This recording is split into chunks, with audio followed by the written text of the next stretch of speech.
सियार ने धोखे से शेर को दलदल में फंसा दिया और कहा, धोखेबाज और मूर्ख राजा का इस जंगल में क्या काम। बहुत समय पहले की बात है। किसी गांव में एक भोलू नाम का लड़का रहता था। वह अपने नाम की भांति भोला भाला था। भोलू अपने खेतों में शकरकंद उगाता और उन्हें बेचकर अपना जीवन यापन करता। भोलू ने अपने खेत के 3 ओर कांटों की बाड़ लगा रखी थी ताकि जंगली सूअर उसके खेत में घुसकर उसके शकरकंद न खोद सकें। खेत के एक ओर दलदल था। दलदल इतना गहरा तो नहीं था कि कोई जानवर पूरा का पूरा धंस जाए, किंतु इतना गहरा अवश्य था कि जो जानवर उसमें फंसे वह निकल न सके। इसीलिए दलदल की ओर से भोलू अपने खेत की सुरक्षा को लेकर निश्चिंत रहता था। दलदल के उस पार एक जंगली सूअर रहता था जिसे शकरकंद बहुत प्रिय थे। वह हर बार प्रयास करता कि भोलू के खेत से शकरकंद खोदकर खा सके, लेकिन हर बार वह विफल रहता। सूअर कांटों की बाड़ को पार नहीं कर पाता था। एक दिन सूअर ने ठान लिया कि चाहे जो भी हो, लेकिन मैं भोलू के खेत से शकरकंद खाकर रहूँगा। उसने कांटों की बाड़ की ओर से खेत में घुसने का प्रयास किया, लेकिन उसे सफलता नहीं मिली। उल्टे उसके शरीर में कांटे लग गए। तब उसने दलदल की ओर से घुसने का विचार किया। सूअर दलदल के पास पहुंचा। एक बार तो उसे अपना विचार मूर्खतापूर्ण लगा, किंतु दूसरे ही पल शकरकंद खाने का लालच उसके मस्तिष्क पर प्रभावी हो गया। सूअर दलदल में उतर गया। अभी 1-2 कदम ही चला था कि दलदल में धंसने लगा। वह दलदल से बाहर आने के लिए जितना प्रयास करता उतना ही धंसता जाता। अब उसे अपने विचार पर पछतावा होने लगा। वह सहायता के लिए चिल्लाने लगा। संयोगवश उधर एक शेर आ निकला। शेर को देखकर सूअर की बाँछें खिल गईं। इधर शेर ने भी देखा कि एक अच्छा शिकार सामने है। यदि इसे दलदल से निकाल लूं तो इसे छककर खाऊंगा। शेर महाराज, मुझे बचाइए। मैं दलदल में धंसा जा रहा हूँ। आप मुझे बाहर निकलने में मदद कीजिए, अन्यथा मैं मारा जाऊंगा। सूअर ने गिड़गिड़ाते हुए शेर से प्रार्थना की। ठीक है, मैं तुम्हें दलदल से निकलने में मदद करता हूँ, लेकिन तुमने ये कैसे सोच लिया कि दलदल से निकलकर मैं तुम्हें खाऊंगा नहीं। शेर ने कहा, आप मेरे राजा हैं। यदि आप मुझे खाएंगे तो मुझे कोई दुख नहीं होगा, किंतु यदि मैं दलदल में धंसकर मर गया तो मुझे बहुत दुख होगा। सूअर ने कहा। शेर यह सुनकर बहुत प्रसन्न हुआ। उसने सूअर को दलदल से निकालने के लिए अपनी पूंछ सूअर की ओर बढ़ा दी। लो, तुम मेरी पूंछ पकड़ लो, मैं तुम्हें दलदल से बाहर खींच लूँगा। शेर ने कहा। सूअर ने शेर की पूंछ पकड़ ली और शेर ने उसे बाहर खींच लिया।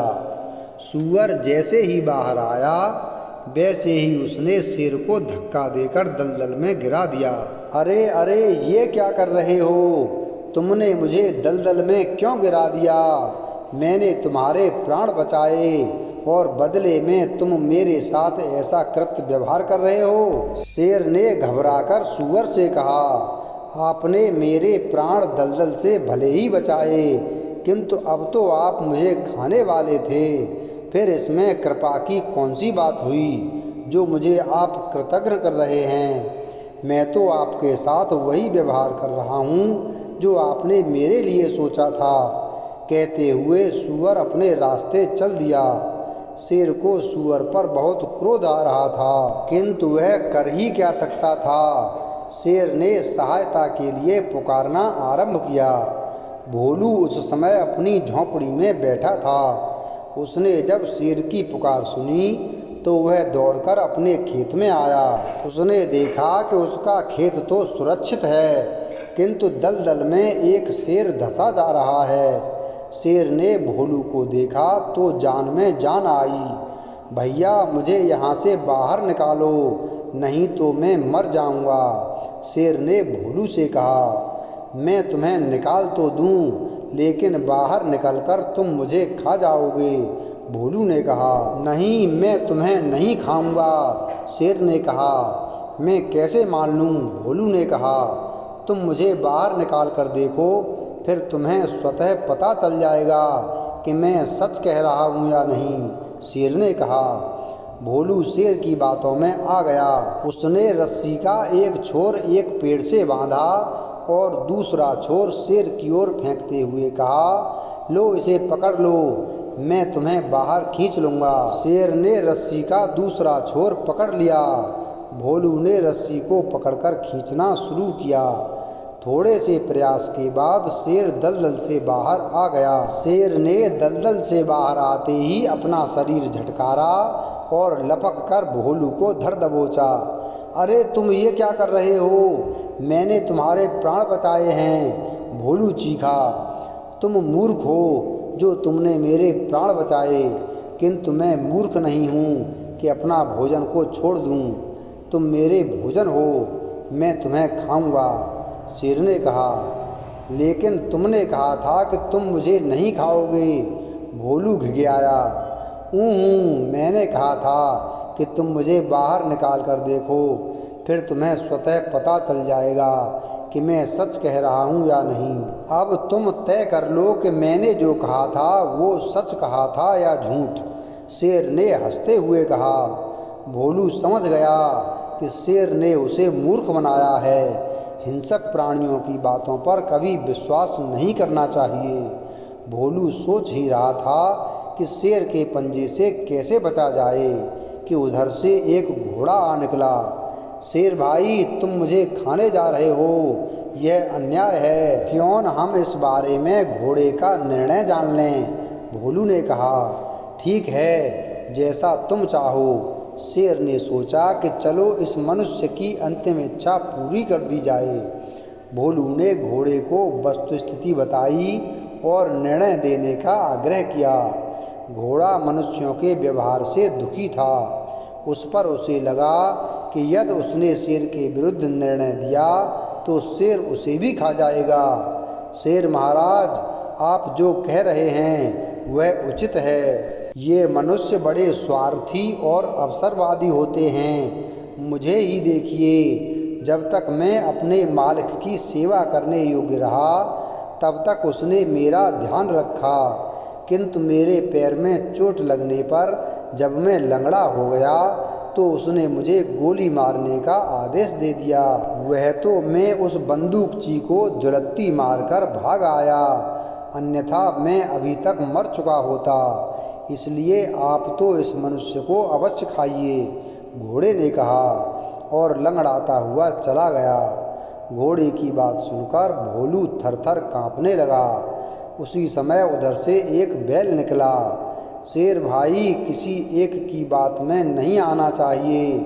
अच्छा होगा यदि हम इस बैल का भी निर्णय जान लें। भोलू ने कहा, ठीक है, यदि तुम चाहते हो तो ऐसा ही सही। शेर ने कहा। भोलू बैल को रोककर सारी बात बताई और उससे अपना निर्णय सुनाने को कहा। शेर महाराज, आप जो कर रहे हैं वह उचित है। ये मनुष्य बड़े स्वार्थी और अवसरवादी होते हैं। मुझे ही देखिए, जब तक मैं अपने मालिक की सेवा करने योग्य रहा तब तक उसने मेरा ध्यान रखा, किंतु अब मैं बूढ़ा और अशक्त हो गया हूँ और अपने मालिक के खेत में काम करने योग्य नहीं रह गया हूँ, तो उसने मुझे भूखे मरने को आवारा छोड़ दिया है। इसलिए आप इस मनुष्य को मारकर अपनी भूख मिटाइए, जिससे मुझे भी न्याय मिल जाएगा। बैल ने कहा और जंगल की ओर चल दिया। अब कहो, अब तो मैं तुम्हें खा सकता हूँ या अभी भी किसी और न्यायाधीश का न्याय सुनना शेष है? शेर ने भोलू को ताना मारते हुए कहा। भोलू समझ गया कि अब उसके प्राण नहीं बच सकते हैं। इतने में उसे एक सियार दिखाई दे गया। शेर भाई, ये दोनों तो मनुष्य के पालतू रह चुके हैं, इसलिए इनके मन में मनुष्य के प्रति बैर भाव था। किंतु सियार कभी किसी मनुष्य का पालतू नहीं बनता है, अतः वह जो कहेगा वह निष्पक्षता से कहेगा। इसलिए मेरी यह अंतिम प्रार्थना है कि तुम सियार का निर्णय और ज्ञान सुन लो, फिर यदि वह भी तुम्हारे पक्ष में निर्णय दे तो तुम एक पल भी गवाए बिना मुझे खा लेना। भोलू ने गिड़गिड़ाते हुए कहा, ठीक है, तुम कहते हो तो मैं मान लेता हूँ, लेकिन इसके बाद मैं तुम्हें कोई और अवसर नहीं दूंगा। शेर ने चेतावनी देते हुए कहा। भोलू ने सियार को निकट बुलाया और उसे सारी बात बताई। भोलू ने सियार से कहा कि अब तुम अपना निर्णय सुनाओ कि शेर गलत कर रहा है या सही। देखो भाई मनुष्य, शेर जंगल का राजा है, वह कभी कोई गलत कर ही नहीं सकता है, इसलिए वह जो कर रहा है वह सही है। लेकिन मेरी समझ में एक बात नहीं आ रही है कि शेर जैसा शक्तिशाली एक दलदल में कैसे धंस सकता है। मुझे तो तुम्हारा पूरा किस्सा ही झूठा लग रहा है। सियार ने कहा। वस्तुतः सियार को लगा कि यदि वह शेर के पक्ष में अपना निर्णय देगा तो शेर इस निर्दोष मनुष्य को खा जाएगा और सियार को कोई लाभ नहीं होगा, किंतु यदि वह किसी तरह शेर को फंसा ले तो पूरा शेर उसे खाने को मिल सकता है। दूसरी ओर शेर सियार की बात सुनकर चकराया। उसे लगा कि सियार को पूरी घटना पर विश्वास ही नहीं हो रहा है। अरे मूर्ख सियार, तुम्हें विश्वास क्यों नहीं हो रहा है कि मैं दलदल में फंसा हुआ था और इस मनुष्य ने मुझे निकाला? शेर ने ताव खाते हुए कहा। क्षमा करें महाराज, मैं कैसे विश्वास करूं कि आप जैसा बड़े डील डॉल वाला शेर इतने से दलदल में फंस सकता है।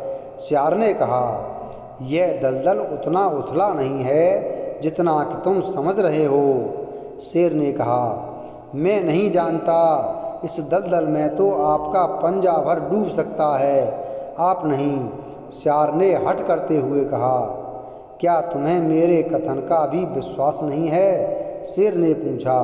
अब आप कह रहे हैं तो विश्वास कर लूँगा, लेकिन फिर भी मुझे विश्वास नहीं हो रहा है। सियार मानो मन मारकर बोला, तो ठीक है, फिर ये देखो। कहते हुए शेर दलदल में कूद गया और बोला, अब तो विश्वास हो गया ना कि यह दलदल गहरा है? हाँ महाराज, अब विश्वास हो गया। सियार ने कहा। तो फिर अब मुझे इस दलदल से बाहर निकालो। शेर ने सियार से कहा। मैं आपको बाहर निकाल लेता, लेकिन सोचता हूँ कि एक धोखेबाज और मूर्ख राजा का इस जंगल में क्या काम? सियार ने कहा। भोलू ने सियार को उसके न्याय के लिए बहुत बहुत धन्यवाद दिया। इसके बाद भोलू अपने घर की ओर चल दिया तथा सियार वहीं बैठकर शेर के मरने की प्रतीक्षा करने लगा। वीडियो अगर पसंद आया हो तो वीडियो को लाइक करें, चैनल को सब्सक्राइब करें और बेल आइकन प्रेस करें। धन्यवाद।